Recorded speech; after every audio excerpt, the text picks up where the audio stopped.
11 सितंबर 1893 ये वो डेट है जिस दिन शिकागो में हुए विश्व धर्म सम्मेलन पर स्वामी विवेकानंद ने धर्म, हिंदुत्व, वेद, गीता और भारत पर स्पीच दी थी, जो सिर्फ भारत में ही नहीं बल्कि पूरी दुनिया में चर्चित थे। इस स्पीच से पहले यूरोप और अमेरिका के लोग भारतीयों को बहुत ही हीन दृष्टि से देखते थे। इस सम्मेलन में स्वामी विवेकानंद को पहले बोलना था, इनका पहला नंबर था, लेकिन इनको लास्ट में बोलने का मौका मिला और सबको 10-10 मिनट दिए गए, लेकिन इनको सिर्फ 2 मिनट दिए गए। लेकिन आपको ये जानकर हैरानी होगी कि ये स्पीच 2 मिनट नहीं, 10 मिनट नहीं, 1 घंटा नहीं, बल्कि पूरे 1.5 घंटा चली थी। और इस स्पीच के शुरू के सिर्फ 5 शब्दों ने ही पार्लियामेंट ऑफ रिलीजन्स के लिए आए 7,000 लोगों को खड़े होकर 2 मिनट तक तालियां बजाने के लिए मजबूर कर दिया।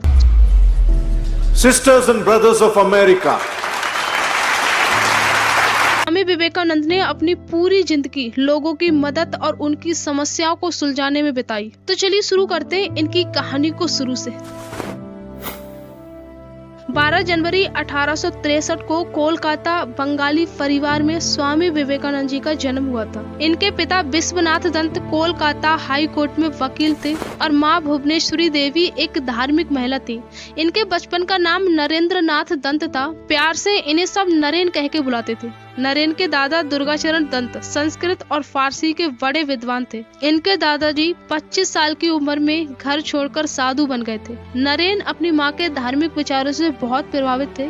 ये बचपन से ही भगवान शिव, हनुमान और राम की पूजा किया करते थे और इनके अंदर भगवान को प्राप्त करने की बहुत ही लालसा थी। लेकिन अमीरी, गरीबी और हिंदू मुस्लिम का भेद इन्हें समझ नहीं आता था। जैसे एक बार नरेन अपने पिता के ऑफिस में रखे हिंदुओं के लिए अलग और मुसलमानों के लिए अलग 2 सिगार के बॉक्स में से एक सिगार निकालते हैं और पीने लगते हैं। अपने छोटे से बच्चे को ऐसा करते देख उनके पिता उनसे कुछ कहते, उससे पहले नरेन बोले कि मुझे तो हिंदू और मुस्लिम दोनों के सिगार एक जैसे ही लग रहे हैं। जिसे सुनकर नरेन के पिता अपने बच्चे के सूझबूझ के आगे कुछ नहीं कह पाए। कहते भी क्या, क्योंकि नरेन की बात 100% ठीक थी। 1971 में जब ये 8 साल के थे तब इनका एडमिशन मेट्रोपॉलिटन इंस्टीट्यूशन में करवा दिया। इस इंस्टीट्यूशन के हेड थे ईश्वर चंद्र विद्यासागर, जिन्होंने उस समय विधवाओं को दूसरी शादी करने की आजादी दिलवाई थी। फिर 1879 को प्रेसिडेंसी कॉलेज में इन्होंने अपनी आगे की पढ़ाई जारी रखी। बचपन से ही नरेन म्यूजिक और पढ़ाई में बहुत ही अच्छे थे।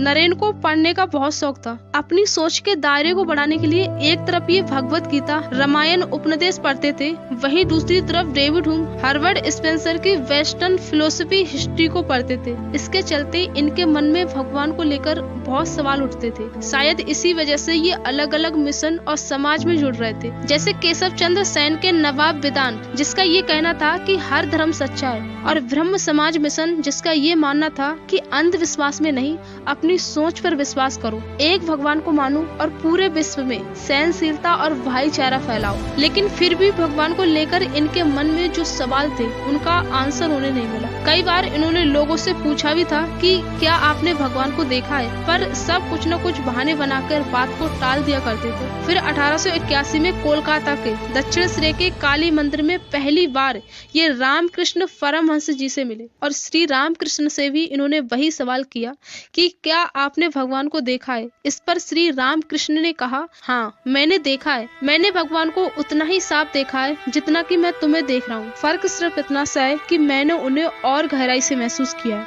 और श्री रामकृष्ण ने नरेन को भी भगवान से मिला दिया, जिसके बाद नरेन ने उन्हें अपना गुरु मान लिया था। इस समय नरेन 21 साल के थे। इनका BA भी कंप्लीट नहीं हुआ था। तभी 1884 में इनके पिता का देहांत हो गया था। अपने पिता के गुजरने के बाद इन्हें पता चला कि गरीबी क्या होती है, भूख में विलखकर इन्हें पता चला कि भूखा रहना क्या होता है। अपने परिवार के सर से कर्जे का बोझ उतारने के लिए जब इन्होंने नौकरी की तलाश की तो इन्हें पता चला कि एक ऑफिस से दूसरे और दूसरे से तीसरे ऑफिस तक दर दर भटकना क्या होता है, ठोकरें खाना क्या होता है। अपनी जिंदगी के इस पड़ाव पर इनका साथ देने वाला कोई नहीं था। रिश्तेदारों ने तो जमीन के बंटवारे के लिए लड़ाइयाँ शुरू कर दी थी। इस समय ये पूरी तरह से टूट गए थे। लेकिन एक चीज इन्हें बहुत अच्छे से समझ आ गई थी कि इस दुनिया में गरीब और लाचार लोगों की कोई जगह नहीं है। ये भगवान के अस्तित्व पर सवाल उठाने लगे थे। लेकिन श्री राम कृष्ण ने इनके भगवान पर उठते हुए विश्वास को बनाए रखा। एक दिन स्वामी विवेकानंद ने श्री राम कृष्ण से अपनी स्थिति को सुधारने के लिए प्रार्थना करने के लिए कहा। लेकिन श्री राम कृष्ण ने उनसे कहा कि उन्हें खुद जाकर प्रार्थना करनी चाहिए। जब नरेन काली माँ के सामने पहुँचे तो उन्होंने अपनी तकलीफों का हल मांगने की बजाय उनसे विवेक यानी ज्ञान और वैराग्य यानी दुनिया की मोह माया से परे होने की मांग की, और तभी इन्होंने भगवान को सच्चे अर्थों में समझा। वह दिन भर अपने परिवार को 2 वक्त की रोटी जुटाने के लिए काम करते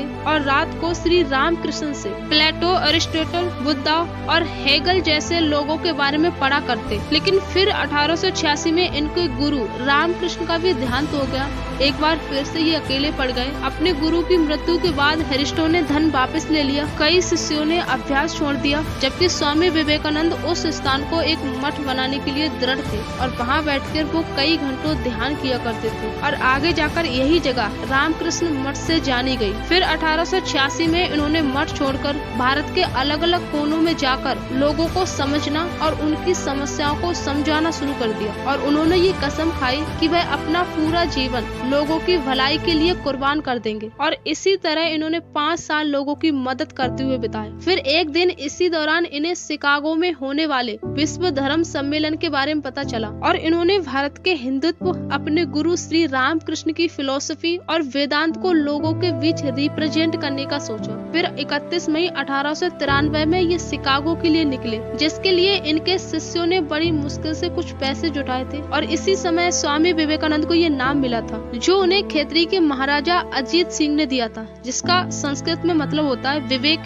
यानी ज्ञान, आनंद यानी स्वर्ग। इससे पहले विवेकानंद अपने आप को सच्चिदानंदन कहते थे। अब बात करते हैं इनके शिकागो के सफर पर, जो जापान, चाइना, कनाडा से होते हुए और कई लोगों की इनके स्पीच न देने की कोशिश का सामना करते हुए 11 सितंबर 1893 में पार्लियामेंट ऑफ रिलीजन के मंच पर पहुंचे। और जब इन्होंने मेरे अमेरिका के भाइयों और बहनों कहकर अपने स्पीच की शुरुआत की, Sisters and brothers of America, तो वहाँ मौजूद 7000 लोगों ने 2 मिनट खड़े होकर तालियां बजाईं। उन्हें लगा कि कोई नया आया है कुछ बताने के लिए। उन्होंने वहाँ वेदांत के सिद्धांतों और हिंदुत्व के बारे में लोगों को बताया। उस जमाने के द न्यूयॉर्क क्रिएटिव पेपर में स्वामी विवेकानंद के बारे में कुछ इस तरह बताया गया। वहाँ मौजूद कई लोगों ने बहुत अच्छा भाषण दिया, लेकिन एक हिंदू साधु जैसा कोई न बोल सका। उन्होंने ये भी कहा कि हम इनका पूरा भाषण छापेंगे, लेकिन जो असर वहाँ मौजूद लोगों पर हुआ उसे शब्दों में बयां कर पाना असंभव है। इस भाषण के बाद